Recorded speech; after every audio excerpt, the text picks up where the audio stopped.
Hey YouTube, it's Emmanuel from TechInsomnia, and today we're going to be tackling how to change a battery on any laptop. Now this is going to be a general tutorial walkthrough on how to change a battery on any laptop that you may have that may need a battery change that you might have to open in order to get to the battery. So let's get started.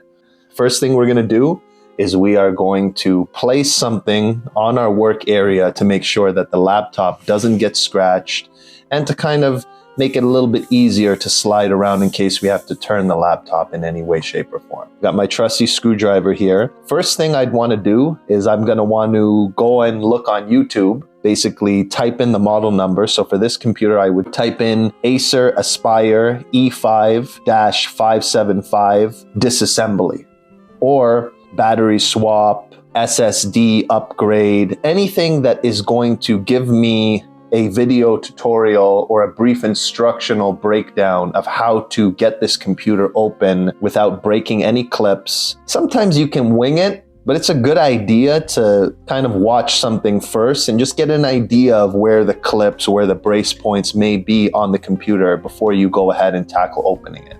So that's the first thing I would do, okay? So we're gonna go ahead and do that now, and we'll come right back as soon as this computer is fully open.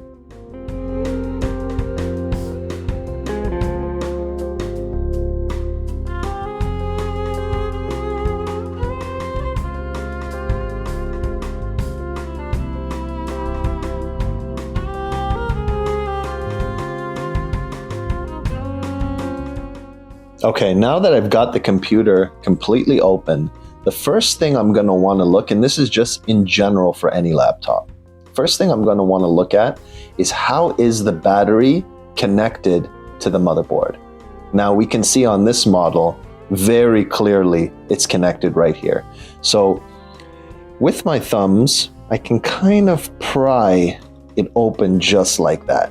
Now that was very easy. Now in any other circumstance, I could use maybe a pry tool to kind of pry each edge off, but I was able to just use literally my fingernails to pry off this one. So now the battery is disconnected.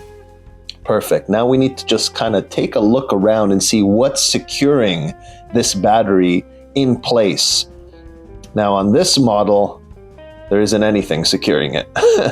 So it's literally unplug and lift the battery out.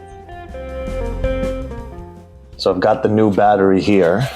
And what we'll do is we'll just open this up. Now before we do anything, really good practice is to obviously confirm it's the same battery. I'll get this open, pop it out. If you see any plastic coverings or any type of plastic around the new battery, you're going to want to just go ahead and just remove that. You don't want that to be in there because sometimes these batteries can get hot. So if I put them next to each other, I can kind of see right off the bat they are in fact the same battery. So that's very, very good. So it looks like this one is not. Oh, yeah, that would help if I put it in the right way. So yeah, slides in like a glove. Perfect.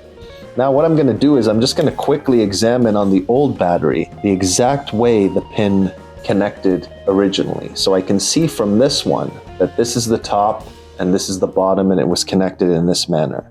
Now if I look at this one's actually backwards. And you want to kind of, in a way, follow the same path of wiring. On the new one, you can see this one's just flat because it's never been actually bent into shape. So I'm going to want to kind of just get an idea of how the old one was turning, because when the case clips back in, we want to have the same path that's original to the old battery. So we'll go ahead and do that.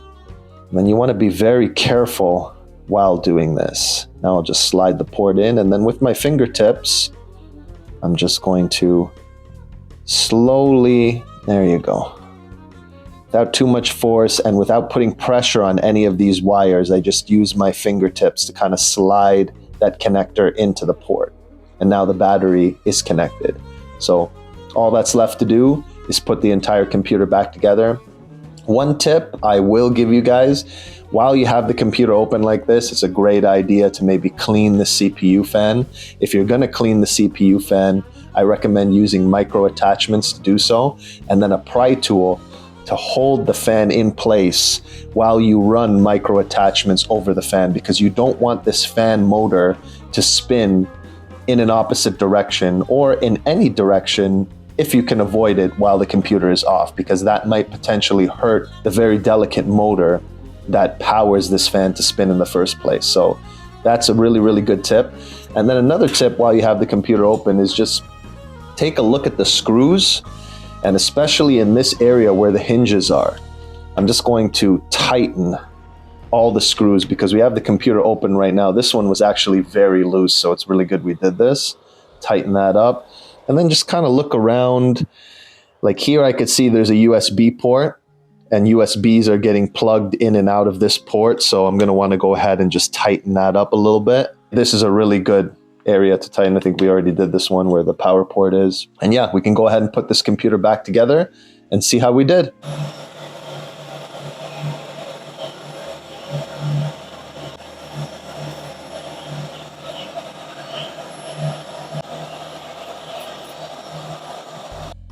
One thing I highly recommend doing before putting all these screws back into the computer is once you have the cover back on like this and you know that the battery is now securely held in place, I'm going to go ahead and power on the computer first to make sure that we did everything correctly and that the computer is in fact working before putting all the screws back in.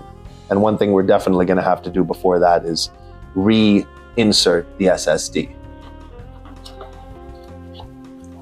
So the computer is in fact booting up, so I know I can go ahead and reinsert all those screws.